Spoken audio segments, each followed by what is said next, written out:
how and why are there so many breakthrough cases? And as a follow up to that, what can you anticipate the long term effects of those breakthrough cases being for people that are vaccinated?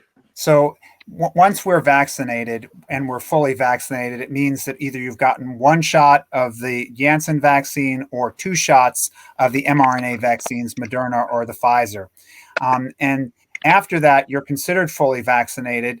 But some people still get infected with COVID. The really important thing, I'll tell you right up front, is that those breakthroughs that we're seeing, they are generally people who test positive for COVID, either because they were having screening testing done, like some healthcare workers are, or because they feel like they have a cold. But they're not people who are ending up in the hospital really sick.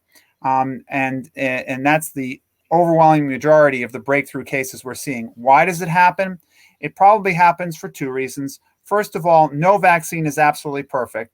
The Pfizer and Moderna vaccines, well, the Pfizer vaccine that was just approved, if you look over the course of the 6 months of the data that came in, it's roughly 91% effective during that time. So that does mean that a few people will end up, out of every 100, will end up having a breakthrough infection. Again, mostly really mild or even no symptoms at all.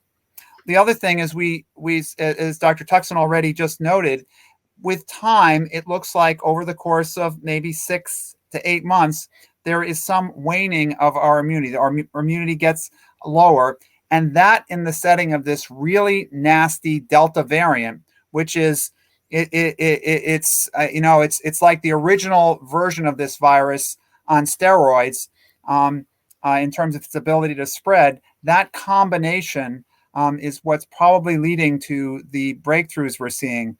And it's one of the reasons why you've heard about this rollout of boosters, particularly for the most vulnerable people, those who are older and those who are healthcare workers, but probably for the larger population, eventually it will probably also be required. And it's not all that surprising here for dealing with a virus that's new to us. So that's really the breakthroughs. Important thing is, you're right, they are occurring. It's not like they're occurring wildly. They are occurring. But the lucky thing is generally relatively mild. The other thing is, we don't know yet whether people will get long COVID after this, but we believe it's not as likely.